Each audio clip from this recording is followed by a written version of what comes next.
nous avons passé l'année 2023 avec beaucoup de souffrances. Notre parti a connu beaucoup de soubresauts. Le départ de notre président, Henri Konan Bédié. Nous avons perdu celui qui a été mon président du groupe parlementaire. J'en étais la vice-présidente. Le général Wassana connaît mon père. Et le ministre Ezan Akele. Je ne pourrais pas les citer tous, mais ça a été vraiment des grandes déchirures dans notre cœur parce que ce sont des personnes vraiment qui nous ont marqués de leur qualité. C'était vraiment des dévanciers de grands conseils qui nous ont vraiment aidés dans notre parcours politique. Et les voir partir au moment où la Côte d'Ivoire n'a même pas été réconciliée dans son ensemble. C'était vraiment beaucoup de douleur et de désespoir. Mais Dieu étant Dieu, il nous a sorti un ticket gagnant. Celui qui fait aujourd'hui la mobilisation de tous les militants au point où nous voyons un engouement terrible de tous ceux qui avaient arrêté de militer, des personnes extérieures à notre parti, qui viennent s'inscrire et prendre leur carte d'adhésion. C'est vraiment beaucoup d'espoir pour notre pays. C'est comme si on voyait Houphouët-Boigny revenir, ça fait vraiment beaucoup de bien.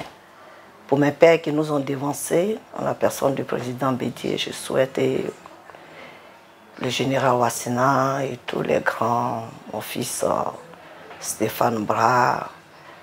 Vraiment, je souhaite qu'ils fassent de belles ascensions vers le Créateur et qu'ils portent la bonne nouvelle que nous sommes redynamisés, que nous avons besoin encore de leur énergie positive pour que permettre à notre parti, le PDCI, de vivre vraiment ces valeurs d'hospitalité, valeurs de réconciliation, valeurs d'humilité, valeurs de tolérance, d'acceptation, quel que soit le groupe ethnique, le vivre véritablement dans cette cohésion que Houphouët a fait de notre nation, une nation qui est enviée, où tout le monde a envie de vivre, bien que les autres nations aient les mêmes valeurs, disons, on des forêts, on des savanes, on tout.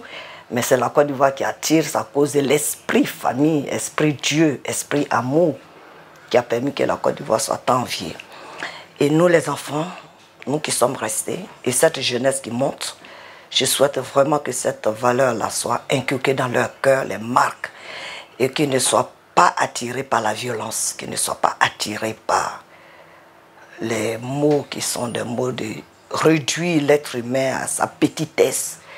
Je souhaite vraiment que les Ivoiriens soient gagnés par l'esprit d'amour, soient gagnés par l'esprit de positivité, de construction, de respecter la valeur du prochain, de l'aider même à monter, d'avoir des mentors qui nous aident à grandir plutôt qu'à nous écraser. Je souhaite vraiment à tous les Ivoiriens de vivre ce sentiment-là, de vivre cela pour que nous allions à de belles aventures pour notre pays et un grand bonheur pour chacun. L'espoir est permis. Continuons d'être dans cette espérance. Continuons de croire que Dieu est capable de tout et que rien n'est perdu pour nous. Et que le PDC va rebondir, mais d'une façon extraordinaire. Et on sera tous dans un cœur tellement dilaté de bonheur qu'on ne sait même pas comment témoigner cela à notre Dieu. Je vous souhaite beaucoup de vie spirituelle, croyant en Dieu, restons collés à Dieu. Il est le consolateur, il est le vrai consolateur.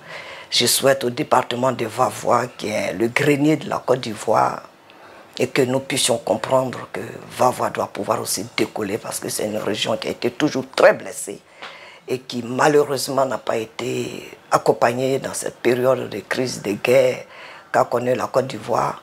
Je pense que le retour du PDC fera qu'il y aura un clin d'œil pour mon département et que vraiment cette population sera enfin reconnue comme participant au bien-être de cette Côte d'Ivoire parce que c'est un véritable grenier et nous avons vraiment besoin que ces pauvres paysans-là qui ont tout perdu aujourd'hui, même la narcade dans laquelle ils ont mis leur espoir, n'arrive même pas à leur donner satisfaction.